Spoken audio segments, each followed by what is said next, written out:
welcome to part two. I think I've been talking since I got here, except for the sermon. I didn't talk during that.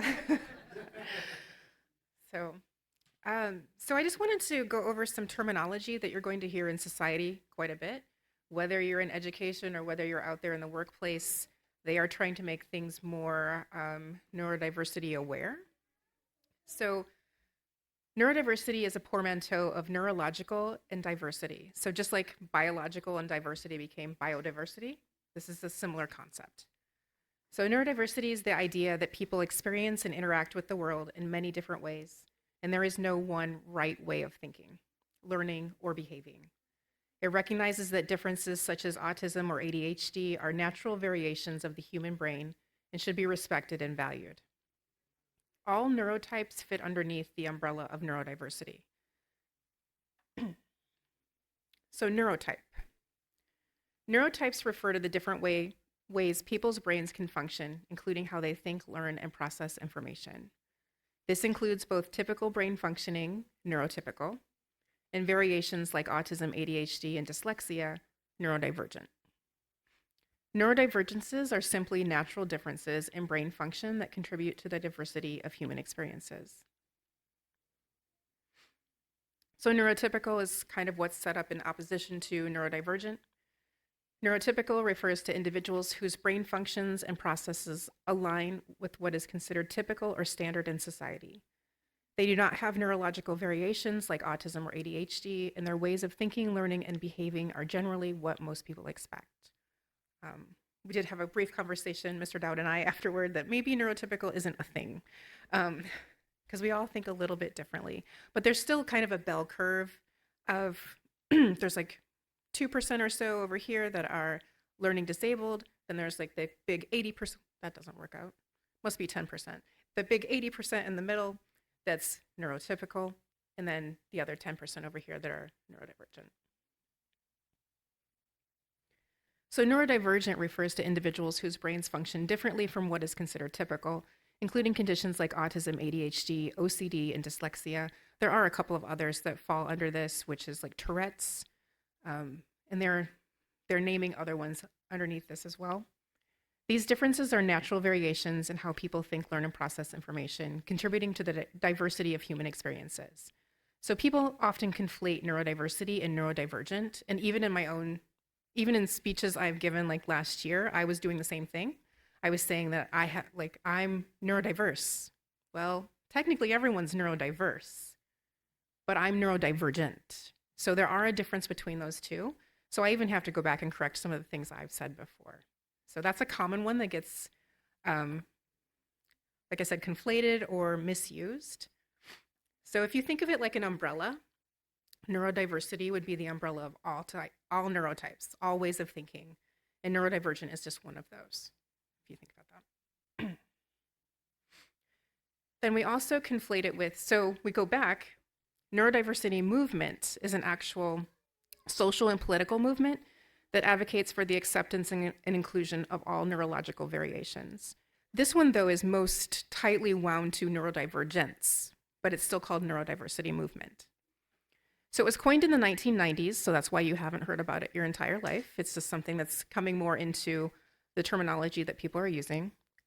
The term neurodiversity was coined by online autism communities, but has been credited to Australian sociologist Judy Singer in her 1998 honors thesis. It emerged from the disability rights movement and was further popularized by journalist Harvey Bloom. So Autism Network International was the movement that gained momentum through platforms like Autism Network International. The movement gained momentum through these platforms, which provided a space for autistic individuals to connect and advocate for their rights. So I said this a little bit in part one. The reason that there's more and more diagnoses happening is because people have found this information. The information is now available. Like it says in the Bible, like the knowledge is increasing at faster and faster speeds. The internet has allowed people to find this information and they don't have to go out and find it. It can come to them. And autistic people tend to like to gather on online spaces. It's a very safe space to not be out amongst other people. So some of the core principles, and this goes back to the neurodiversity movement, is advocating for diversity of minds. So It posits that neurological differences, and you're going to hear me just keep saying this over and over, autism, ADHD, and dyslexia are natural variations. There's nothing wrong. There's nothing broken. It's just natural variation of the human genome. These differences should be recognized and respected as any other human variation. The social model of disability. So there is a medical model of disability which talks about the deficits, and this is where it's pathologizing people, that it can be something that is cured or fixed. And so the neurodiversity movement operates on the social model of disability. This movement emphasizes the social model, which argues that disability arises from societal barriers rather than the individual's impairments. This contrasts with the medical model, which views neurological differences primarily as deficits. So what this is saying is that there's nothing wrong with me. It's society and it's my environment that is affecting me. So it's putting more emphasis on the fact that if we can correct the environment, if we can correct the social awareness, if we can correct how people treat me, then the disability isn't so much in me, if that makes sense. And then language, and this is something that we know society loves to play with language. So inclusive language, advocates encourage the use of inclusive and non-judgmental language. For example, many in the autistic community prefer identity first, and you've probably heard me calling myself autistic. So autistic person over person first language, which is person with autism. So identity first puts the disability or the identity first, whereas person first says, I'm a person and this is something else. So the reason that I struggled with this when I first was diagnosed, I didn't really know how I wanted to be called. And autistic just felt, I was like, oh, there's so much baggage with that. There's so much stigma with that. And then I realized when I was saying person with autism, it felt like something that was an accessory that I could take off. It was like a purse as a person with autism, and I could just leave the autism at home if I wanted to. And I really couldn't. Everything about me is tied to that. Autism runs through every part of who I am and what I am. And so it became part of just owning that. And so a lot of people in the autism community, not everyone, but people in the autism community are claiming it. So autistic. I always tell people, though, that if you meet an autistic person who prefers to be called a person with autism, I honor that. I don't have any right to tell them that they should be saying autistic person over person with autism. As I've told people in my academic speeches, I was like, just call people by their name. Like, you don't have to use a label. Like, I don't call you a neurotypical, right? So when you switch those things, it makes a lot more sense. I've also seen some people, like, when there's autism websites and it's like, this person has problems with this. I've seen people do it for neurotypical. So it's like, neurotypicals have problems telling the truth, and different, like in social situations where like social capital is involved. So they just kind of replay it, right? So it's just like, oh, they have difficulty with details, and they have difficulty being alone. And so do you hear how it feels? You have difficulty being alone. So I've seen those sites. It just, when you start using it like that, it kind of paints a picture of how the other person might feel. So some of what the neurodiversity movement is trying is impact and advocacy.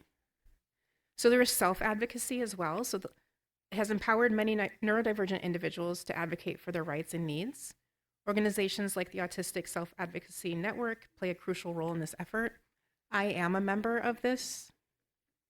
I pretty much just give them a small donation each month and read their emails.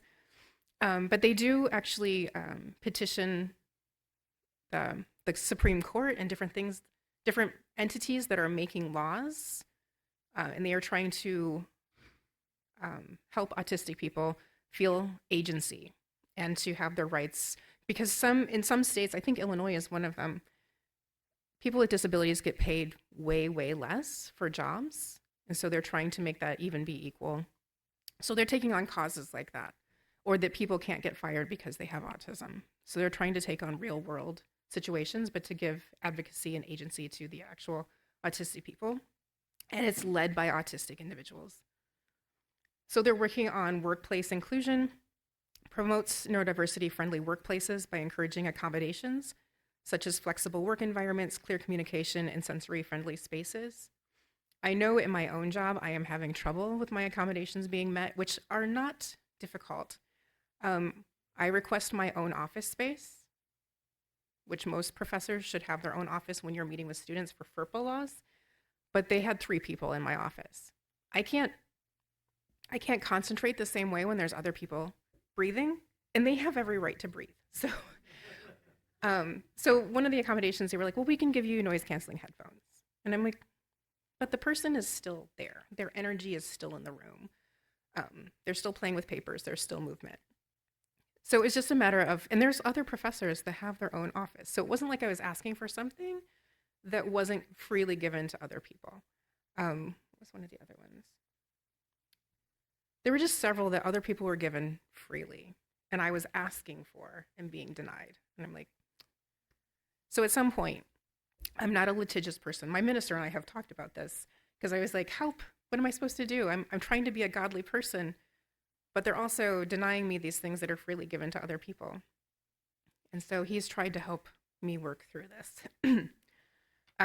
Otherwise, in the true American sense, I'd probably just sue. And then I wouldn't have to work anymore. I'm kind of joking. Also, educational reforms. So the neurodiversity movement is advocating for teaching methods that cater to diverse learning styles and strengths rather than a one-size-fits-all approach. And as an educator myself, I am trying to help my future teachers do this as well. Like I said, that's how I got into this, was to research how to work with autistic students and ADHD students, and then discovered, of course, there I was. But there are also challenges and controversies with the neurodiversity movement. They believe it leads to some misunderstandings. So some critics argue that neurodiversity movement downplays the challenges associated with certain neurological conditions. Advocates counter that acknowledging strengths does not negate the need for support and accommodations. So I think I was just talking to, I don't remember your Shirley. I apologize, I don't remember your first name. We were just talking in between church and now about being more strengths-based. So that's kind of a movement within the movement, is to not focus on deficits, is to focus on all of the strengths involved. But then there is that idea that if you only focus on strengths and say, oh, autism is a superpower, it downplays all of the challenges, which there are many in day-to-day life. So it's kind of balancing it. I want to focus on the strengths that these people myself have, and not only look at deficits or what's difficult, but balancing that with the fact that there are definitely challenges in life. So it's kind of, this is one of the misunderstandings, and this is one of the challenges. And then there's balancing models. So this is an ongoing debate about balancing the medical and social models of disability. I think I talked a little bit about that. Some propose a trait-based approach where harmful traits are addressed medically, while non-harmful traits are embraced as part of neurodiversity. I don't know who's choosing what's harmful versus non-harmful, but I am all about balancing the two models as well. I do think we need to change society, but whenever you're trying to do something, you're like, all we have to do is everyone needs to do this thing.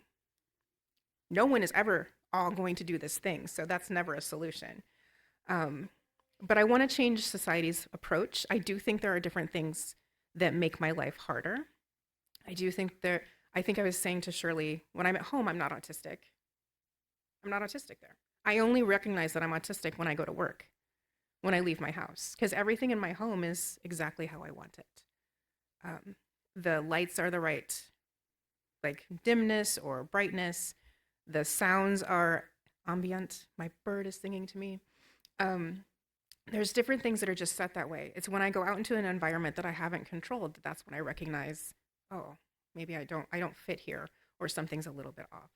So I do want to, but I also think about the co-occurring conditions, and that's something that we'll get into probably in a couple of slides. That's where my research is going right now. And I think I may have touched on that a little bit, is that there's always this laundry list of co-occurring conditions. And they were formerly called comorbidities, but that's, again, trying to change the language. Comorbidity sounds terrible. Co-occurring condition is actually much more accurate. It occurs at the same time. And people with autism or ADHD tend to have multiple things going on at the same time, tied to the neurological wiring, if you will. So yeah, Laura's research. I am definitely one of those people that works in the winter. I'm always trying to do something more and extra. So right now, extra, I've been called that.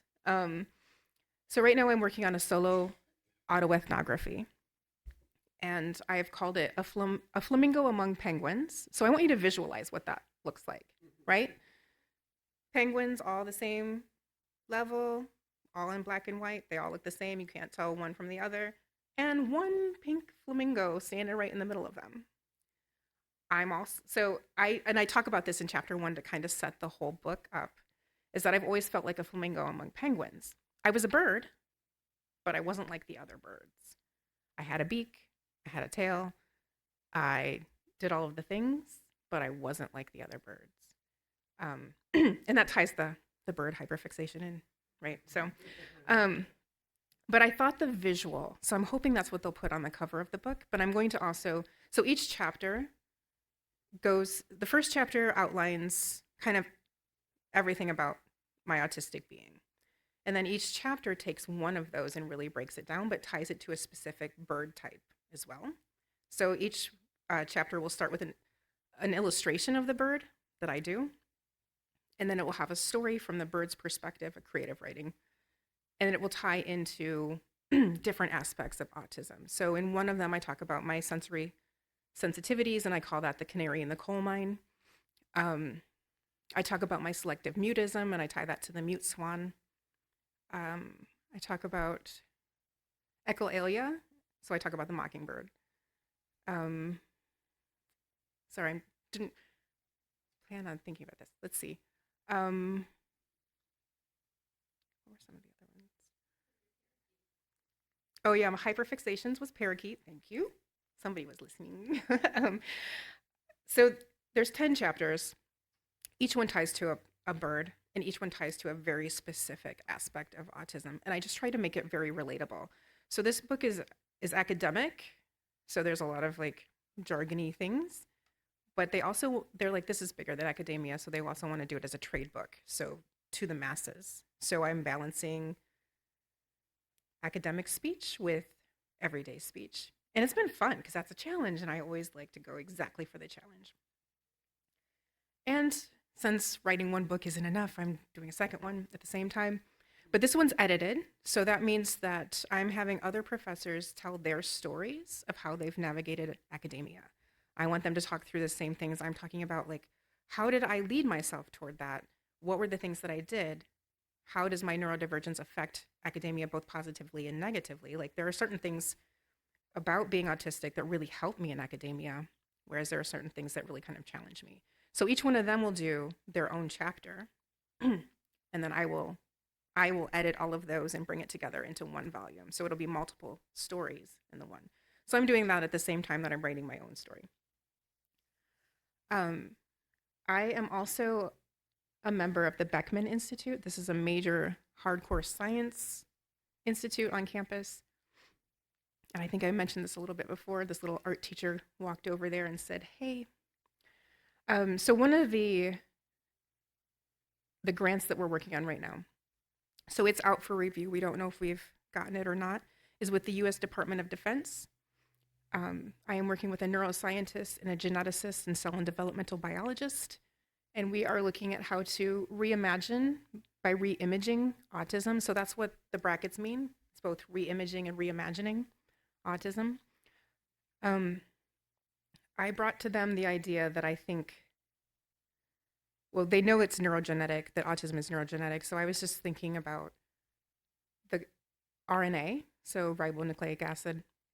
And I was thinking about how that might be implicated in autism. And then I was thinking about non-protein coding RNA, because that has the ability to switch genes on and off. And I was like, well, maybe that's how we overlay that with a dynamic disability. Because one day I can truly do something and the next day I can't. And it's not for motivation. It's literally like somebody flipped a switch. I literally can't do it. And that's what non-coding RNA has the ability to do is literally switch genes on and off. And so I took that to them and I was just like, can we look at this? And they hadn't really thought about that. So we are starting to look at things like that. This grant specifically, though, is looking at enhanced fear memory. So we are going to look at that, and we're going to look at the amygdala and its connectivity to the prefrontal cortex, and to see if there's maybe extra connectivity between them, or if it's the volume of the amygdala, or if what is causing these enhanced fear memory, because I think enhanced fear memory might be an underlying linchpin to multiple of the co-occurring conditions of autism. So like anxiety, OCD, PTSD, and I named several other ones too. So we're going to actually go in and we're going to scan me. We're going to sequence my entire genome. We have that technology available on campus. So we're going to sequence my entire genome, and then they are going to use, we have a 7T MRI. So I don't know if people know, the T stands for Tesla. It's one of the strongest, there's only 20 in the country, and we have the only one in Illinois. So we're going to be using that to scan my brain. And then they have some proprietary technology at the U of I that we're also going to use that's never been used on an autistic brain. So I have so many scientists that are just like itching to see inside. But I am too, because I've always known my brain was a little bit different. So I studied psychology, I studied identity, I thought about neuroscience, and now we're going to actually do it. And I'm an art teacher, so that's fun. But we want to look at these different co-occurring conditions because I think I mentioned before, they can't be coincidental. There has to be a molecular connection. So if we can figure out that molecular connection, potentially we can intervene. And not that I would ever force anyone, and I don't want to do anything like, I don't want to knock out people's genes. I don't want to do CRISPR. I don't want to do those things. Those things are readily available too. I don't want to do that. I don't want to play with those things. But if we can figure out ways to help people by their choice, if you want to alleviate anxiety and potentially not do it with a drug, like maybe we can figure out other ways to do it. That's what I'm trying to do. I'm trying to get at these co-occurring conditions. And my geneticist actually does have a knockout mouse, and I was telling somebody I thought that knockout mouse meant it was like really attractive, but knockout doesn't mean really attractive. It means she knocked out a gene. So she's doing the things that I don't want to do, but she already did it.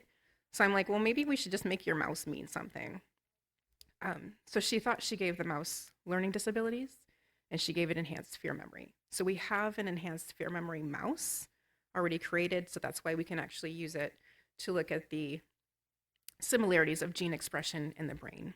So it's touching on areas I'm not sure how much further I'm going to go into. I mean, personally, not here. I just mean personally, I don't know how much further I want to go.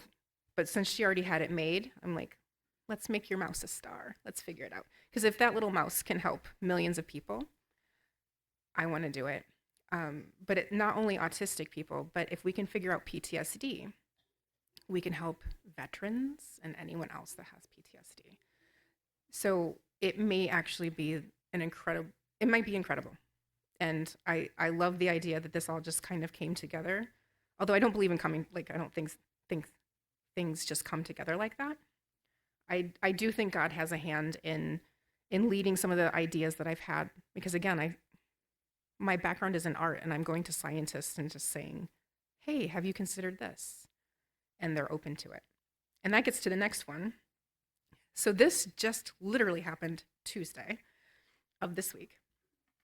A professor of physics came to my art and design faculty meeting, and he was promoting Sky Institute, which I think, I didn't look up the actual acronym, but AI means AI, artificial intelligence. And the SK part, I think, means sky, because they are, from what he was saying, they are using AI to make sense of all of the data that's coming in from all of the stations on Earth that collect space information, like planets and stars and black hole, all of the stuff.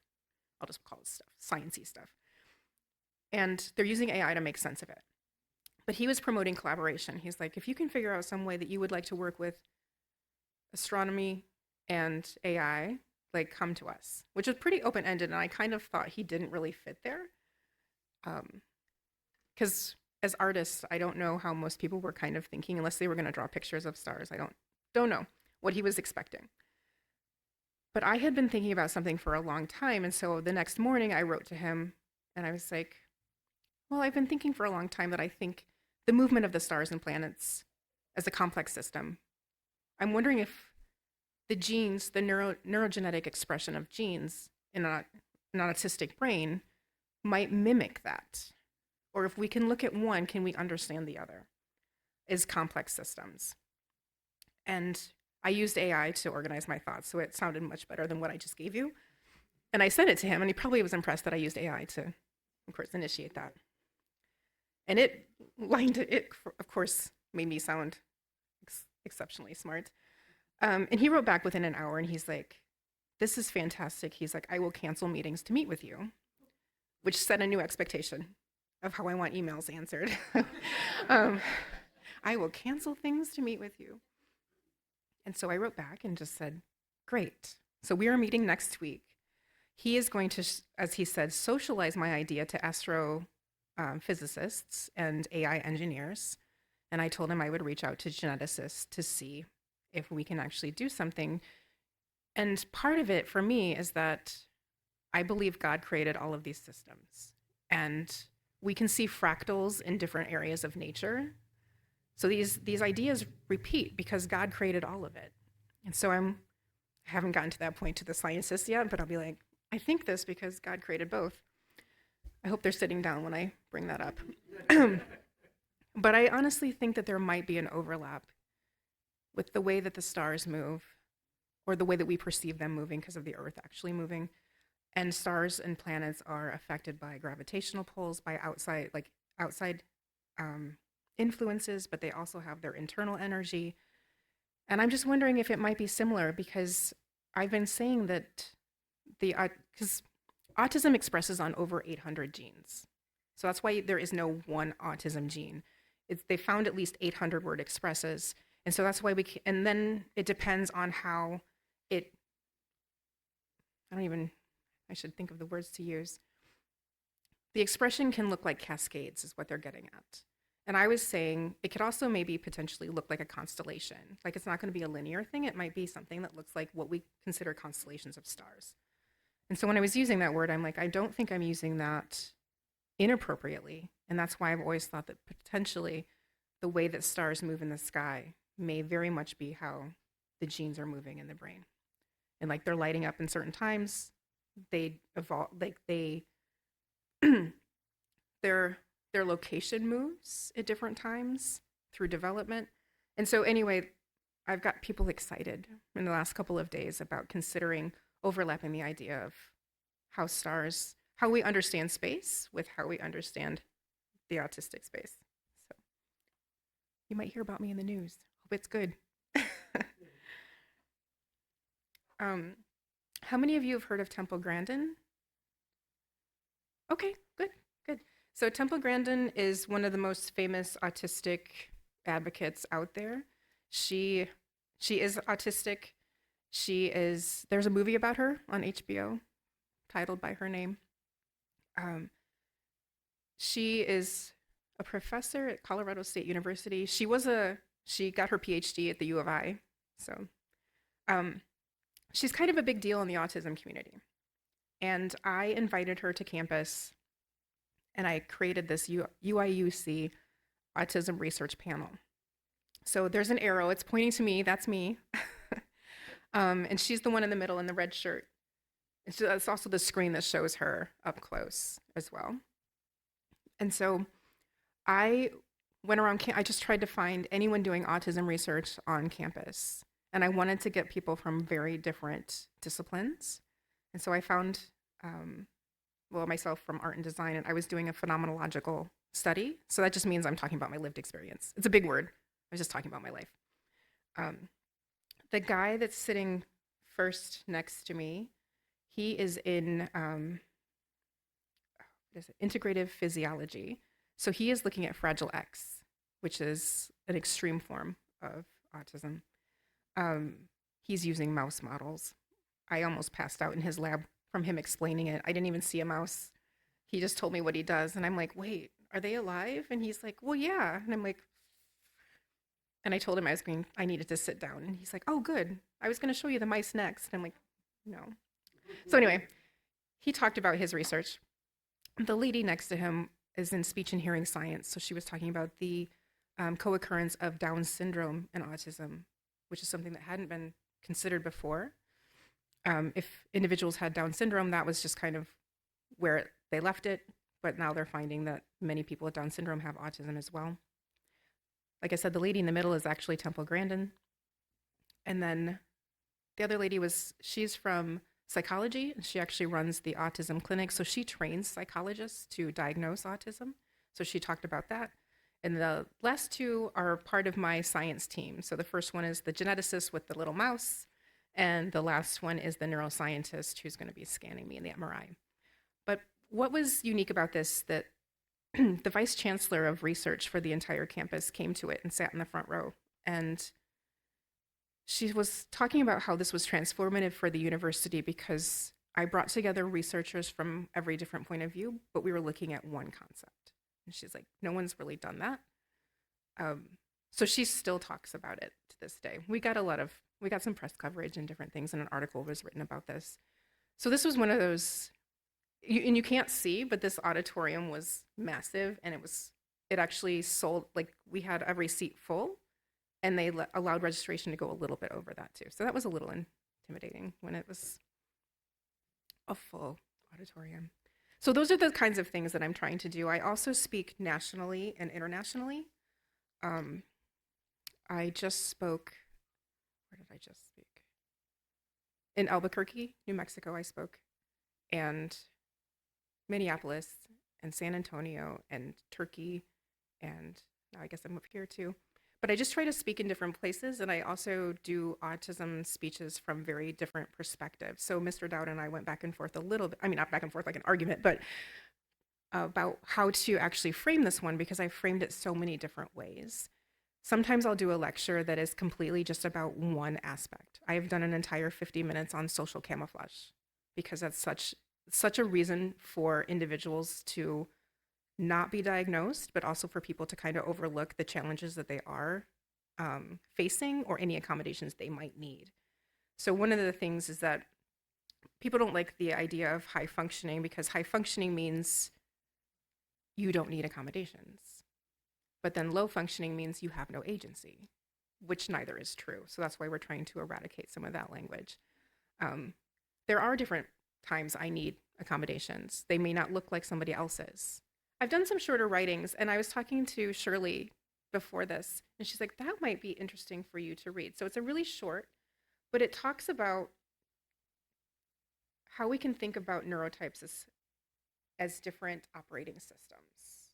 So I'm going to read that. The biggest venue I've had my work published, I think, would be Psychology Today. That would be the biggest one. The rest of them are academic publications that they're just academic little things. So I tried to use different metaphors for people to gain understanding. So Android and iPhone, that's something that we all kind of know. So I'm just going to read this. It's going to be a little bit of a story. So whether we admit it or not, we've all made social errors at one point or several in our lives. I would even bet these instances, even if they happened years ago and were hardly serious, can remain fresh in our minds. Now imagine being accused of making errors all the time, even when you have no idea what you did or why it is considered wrong. This continually happens to autistic individuals in social situations and settings. In many cases, this is blamed on autistics and derogatorily referred to as a processing error. The autistic, such as I, is made to feel that he or she didn't read the situation correctly and therefore did something which is considered to be incorrect. I, or we, processed wrong. But no, I refuse to accept that. I argue that we processed correctly for who we are, just as I processed correctly for who I am. Let me be clear, the neurodivergent autistic processing of life events or social situations is not a neurotypical processing error. It would be better to understand that autistic processing happens in a different operating system altogether distinctive from a neurotypical operating system. To go further with this analogy, and as a reminder, an operating system is a collection of software that manages computer hardware resources and provides common services for computer programs. An operating system has three main functions. It manages the computer's resources, such as the central processing unit, memory, disk drives, and printers. It establishes a user interface, and it executes and provides services for application software. Now let's overlay that concept with human individuals. Imagine that each of our operating systems is a neural wiring consisting of a collection of emotions, social rules, and actions that influence or guide our interactions with the world. This operating system manages our thought processing, our memories, our access to learned information, affects our outward reactions to stimuli, and is our way of communicating with others. It also establishes our user interface, or mask, or persona, our vibe, that we share with society. And lastly, it executes and provides our mode of being, our perspective, our actions, or how we complete tasks and how we approach the world in general. The operating system is the most important type of system software in a computer system. To follow through, that means the operating system in a human is the most important element in understanding how a person functions and approaches all aspects of navigating life. This concept of different operating systems is one way that we can better understand neurodivergent thinkers contrasted with neurotypical thinkers. Autistics can do a lot of the same things as non-autistics. The way we do these things may just look a bit different. Instead of thinking of autistics as weird neurotypicals or as having a processing error, let's recognize that most of the basic principles of being and interacting are the same. They just look different. Take two of the most popular mobile phone operating systems, Android and Apple's iOS. Though each of us probably have our preferences for the type we own and use, smartphones have relatively the same functions. We call people, we scroll various internet pages, we take photos, we access apps, and we can text. With different operating systems, Android users and iPhone users perform the same actions, often just a bit differently than each other. For example, one swipes right while the other swipes left to complete a function. Most of the time, you will only know this when you switch from using one operating system to another, like when you, as an Android user, borrow your friend's iPhone to make a call. It may seem unfamiliar at first, but with some minor directions or minimal trial and error, you can achieve the same ends. To be sure, one operating system is not inherently better than the other. They are distinct, and they each have their advantages and disadvantages. They each have their own style and approach. Just as we know that an iPhone is not a bad Android with a processing error, then we also know that an Android is not a bad iPhone with a processing error. They are disparate operating systems. It is time that we start understanding that autistics are not bad at being human or bad at being neurotypical with multiple processing errors. They are not inferior neurotypicals. Autistics are great at being neurodivergent, so let's not force them to change operating systems to appease a majority neurotype. Let's embrace that their way of thinking and being in the world is not inherently less valuable than the majority's way of thinking and being. And quite frankly, we need that neurodivergence to make the world a better place to live. So that was one of the pieces that was published online, so it's out there. But I thought that maybe that analogy would help because it's something that we use every day. And it's true, whenever I've tried to use my friend's iPhone, I'm like, ooh, it's just backwards, right? But for them, when they pick up my phone, it's just backwards to them. And I was telling somebody, I don't know I'm autistic until I leave my house. I did tell you that. So it's the same thing. We're doing the same things. It just looks, maybe it feels a little different. So I have a couple of other ones like that, but I just wanted to share that one because I think that one can drive home the idea that I don't necessarily have a processing error. I'm just on a completely different operating system, and that's okay. I will now open it up for questions and possible answers because I can't guarantee that I will answer them, but I will try to answer them. Again, thank you for your lovely presentation. I think somewhere in your presentation, I heard you use the word fear. Yes. Yes. Can you tell me more about how that fits into what you're doing? So enhanced fear memory, some of it is good. Like when you touch a hot stove, you remember not to touch a hot stove again. So in some cases, it's for survival. But if it's too much, it can inhibit you from going outside. It can inhibit you from doing things if the enhanced fear memory is for everything, and it's higher than what it should be for the activity that you're taking part in. Does that make sense? It does. And the question that would be a follow-up to that is, can you tell me how adrenochrome fits into that picture? I don't know what adrenochrome. That's the like hormones that are presented in your body when you have extreme fear. Okay. I think that's what my scientists are going to look at. So we're going to look at, they have said that hormones definitely play a part in neurogenetics. So that is something I can't actually answer, but it's good to know. I know that my neuropsychologist said that my body is constantly in fight or flight. So I think I'm constantly adrenaline and cortisol fueled, which is unfortunate. It's your very own fibrillation. Yeah. So I'm sure it's going to play a big part, but I can't actually answer that question right now. Okay. Well, maybe next time you'll have some research. Hopefully on that. we get the grant. So. Yeah. Okay. Those are my questions. Okay. Thank you. You indicated that you wanted to look at your brain, to view it. And I've read a little bit from Dr. Daniel Amen, and he has these clinics all over the country where they photograph the brain and how it heals after taking certain nutritional supplements or medications. Have you ever been able to contact them about getting access to what their visuals show up and how that may relate to your studies? I have not contacted them. I don't know. I think I have heard of this person. I don't know what technology they're using and how it might compare. But I think I would, if I went to him, I would probably have to pay for it, right? Depends on how much he wants to take advantage of the research you have. He might just want to share. Sharing would be fine.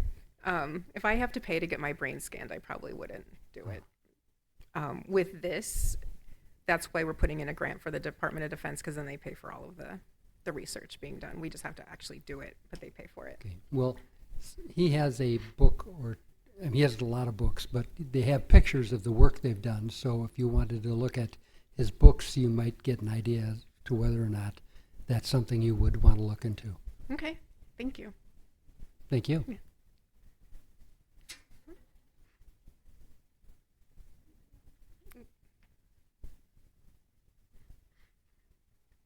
Hi. Hi. I've heard the term social autism, or she has social autism. Is that a thing? Or, I mean, a person isn't just socially autistic?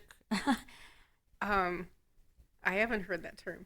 So I'm assuming the context is that they're only autistic in social situations. Is that what they're assuming? Okay, so I'm going to say that's probably incorrect. If the person's autistic, they're autistic everywhere. Maybe it just shows up socially, though. Okay. So thank you for bringing that to my attention. Yeah, so social Thank you. autism, I'm going to say, no, not a separate thing, right? Thank you. Yeah.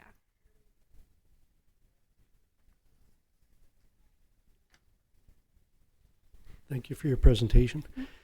I'm just curious about the grant aspect. You're dealing with the Department of Defense, and I'm wondering if there's a reason that that's the agency you're going to instead of somebody like the National Institutes of Health. Yes. So they put a call out. The Department of Defense put a call out that they wanted autism research, preferably the female involved, to look at PTSD. Oh. So we were like, this one wrote itself for us. So I already assembled this team earlier, only this year actually. It's kind of weird. I've only assembled this team this year, and one of my colleagues was just watching for things. The science ones always watch for those things, right? And she's like, look, she's like, I just came across this one. She's like, it fits us. I'm like, that fits us completely. And so that's why we put in for it, because it fit everything we were already doing. We didn't actually, it took a lot of work I've never done an actual science grant before. Art grants are super easy, but the money is way low. This is only going to be like 300 and something thousand, which they actually consider very low for science. Like they're usually in the millions. Yeah.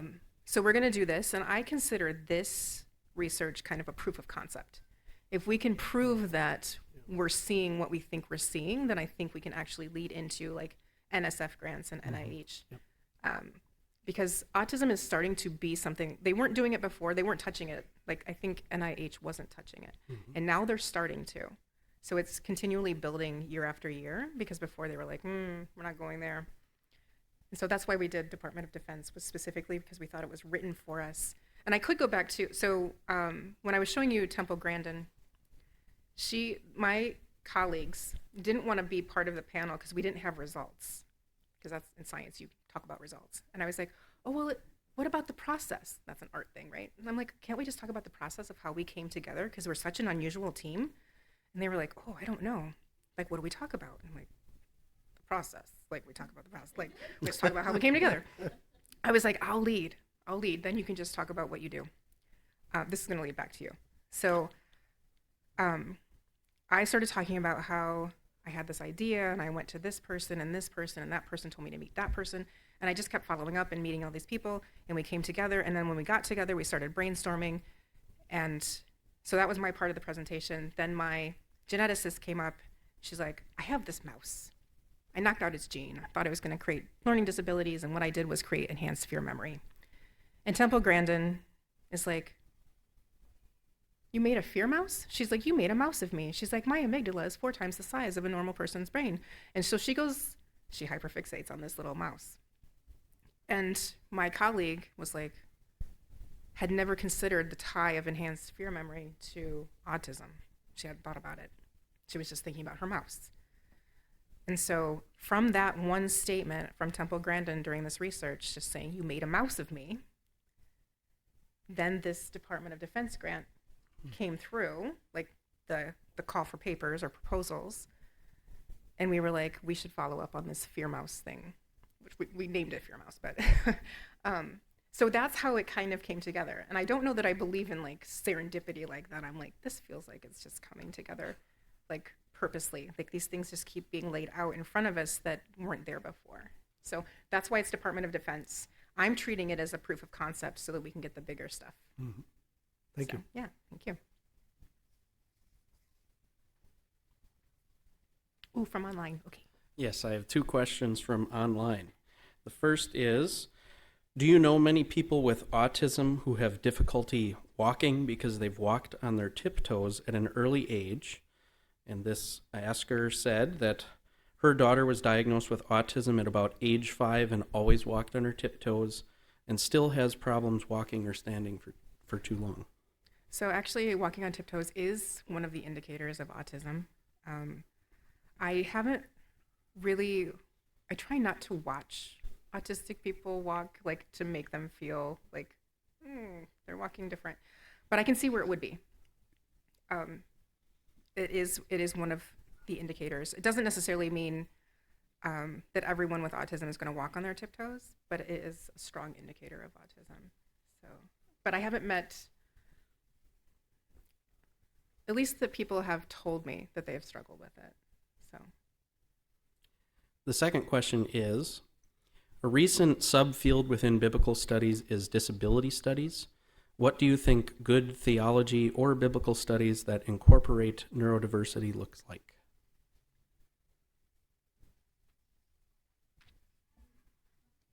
Mr. Dowd, did you like write in for this? No, I'm just kidding.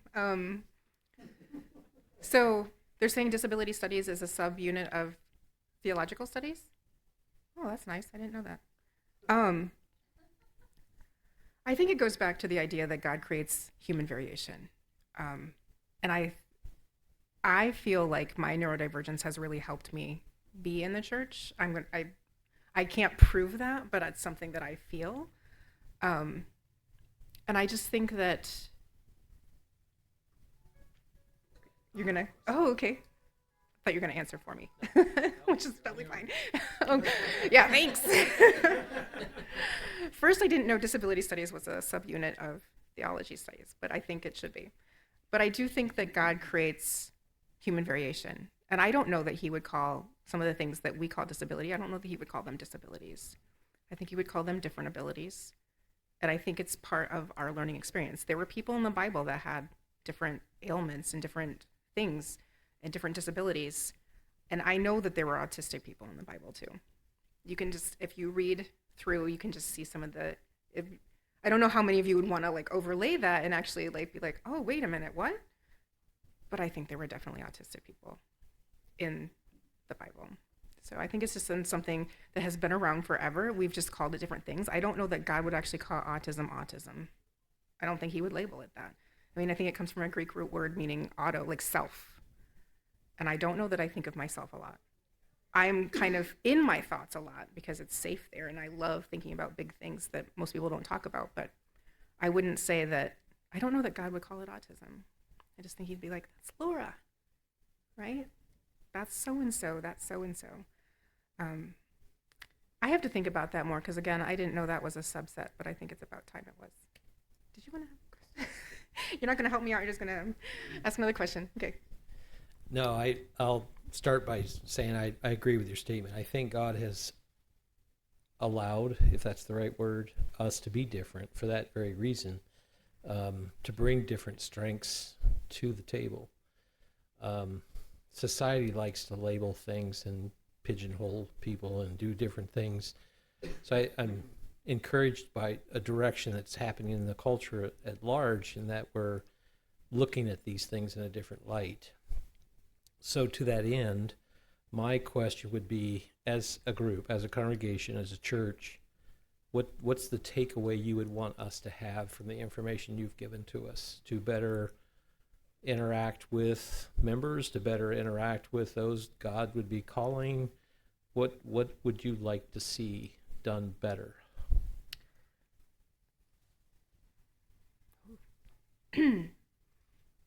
I think one of the biggest takeaways is that autistic people are not broken, and they're not being neurotypical wrong. I think it's just a different way of perceiving the world, different way of being in the world, and I think it's actually a pretty amazing way of being in the world. I think that one list of ways that you could approach autistic people, I think, could be used for most everyone. Just asking, what is your preference? You're invited, but it's not, you don't have to be there. I think, because over time, I know that I have declined invitations because I just can't socially accept it. And then people are like, they stop inviting me. And then I'm like, well, why did everyone else go and I didn't go? And they're like, well, you just keep saying no. So we just stopped inviting you. And I'm like, So that's the wrong answer. I'll just tell you that. Just keep inviting. If they keep saying no, just know it's not you. There's something that they know their own sensitivity levels, their satiation levels. And if they say no, it's not about you. They're trying to preserve or protect. Just keep inviting and just know it's okay when they choose not to be there.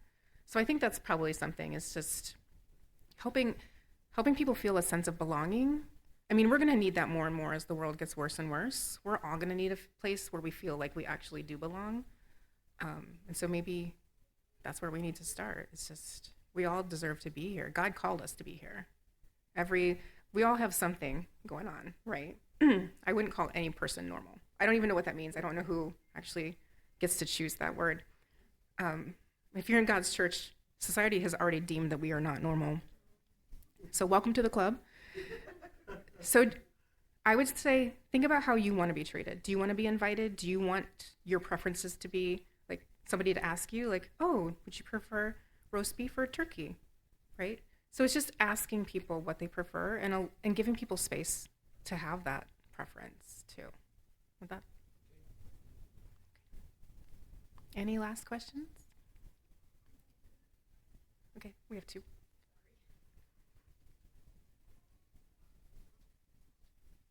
Thank you. I'm a regular here now. You talked about the Department of Defense and that they're the ones where you may get the grant from, and that what they were saying to you was to help PTSD. Do you have any sense of what direction they want to go and how you can assist that, or where you want to go and how you can assist them with the whole PTSD spectrum?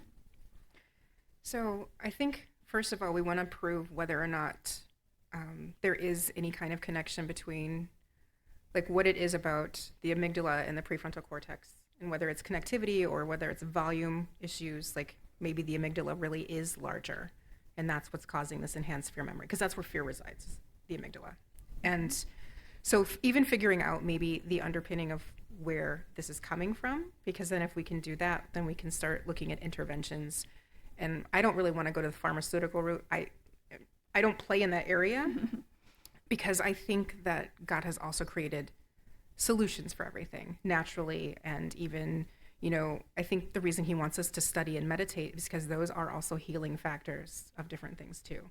So it's more a matter of figuring out what might be the underlying causes of PTSD, and if we can figure out how to alleviate them without, I'm not going into like knocking out someone's genes or anything. That is so not my territory, and I don't want to advocate for it.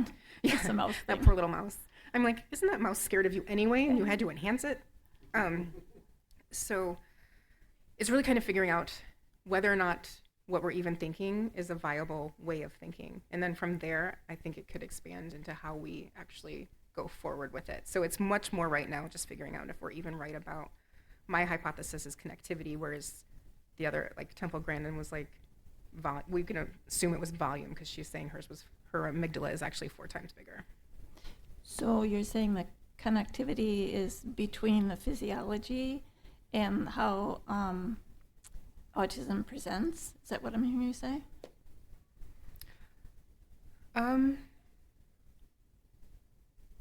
I don't know if that's what I'm saying. Okay. I don't know if I'm interpreting what you're saying as what I'm saying. Well, I guess what I'm asking is when you talk about these physiological things and then you talk about the autism and the Department of Defense, how that fits together with autism and PTSD.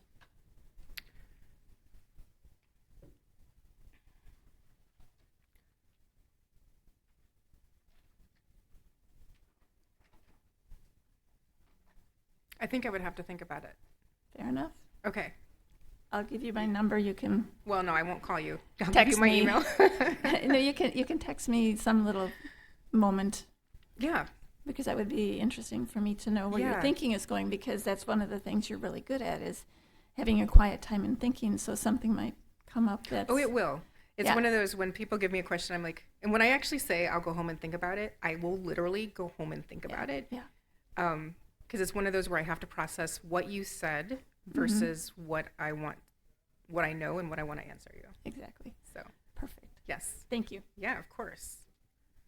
And that's how academics buy time, too. That's a great question. I'll get back to you. But I am buying time because I really want to think about it. Are there any last questions? Okay.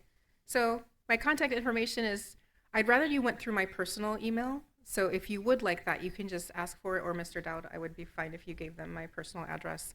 Thank you so much.